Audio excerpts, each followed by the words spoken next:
Kinomisyon ng LTFRB ang National Center for Transportation Studies ng University of the Philippines para bumuo ng formula na gagamitin sa pagtatakda ng pamasahe sa jeep. Lalo na ngayong hindi magkasundo ang ilang transport group kung dapat na nga bang ibalik sa 8 pesos ang minimum na pamasahe. Balitang hatid ni Julio Segovia. Nang itaas sa 8.50 ang minimum na pasahe sa jeep noong Hunyo, nasa 45 pesos ang litro ng diesel noon.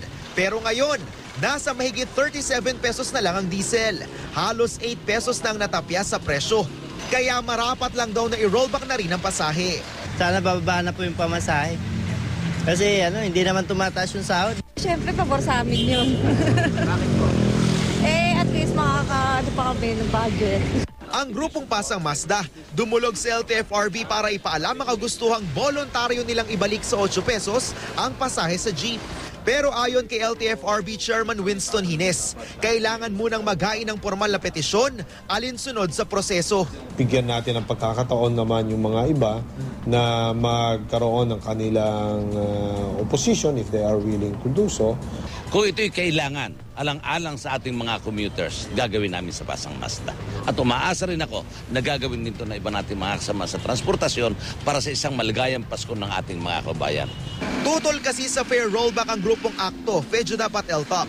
Hindi pa raw kasi nararamdaman ng mga tsuper ang dagdag kita sa 8.50 na pasahe dahil sa iba't ibang kadahilanan tulad ng traffic at mataas na presyo ng spare parts. Ayon sa LTFRB, hindi lang presyo ng diesel ang batayan sa paggalaw ng pasahe. Kasama rin dito ang halaga ng spare parts, mga pangunahing bilihin at maging ang sahod ng karaniwang manggagawa.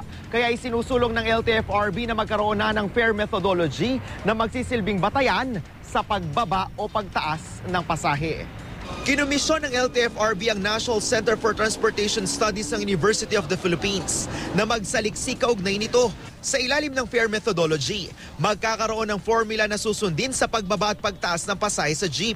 Sa ganitong paraan, hindi na magbabangayan ng mga transport group at ina mga pasahero ukol sa pasahe sa tuwing bababa at tataas ang presyo ng petrolyo. Ito ay magiging tool or gamit natin every time na magkakaroon ng re-evaluation of fair setting. At hindi yung parang kinagagawa natin sa ngayon na nagtatawaran lang kumbaga during the hearing. Julio Segovia, GMA News.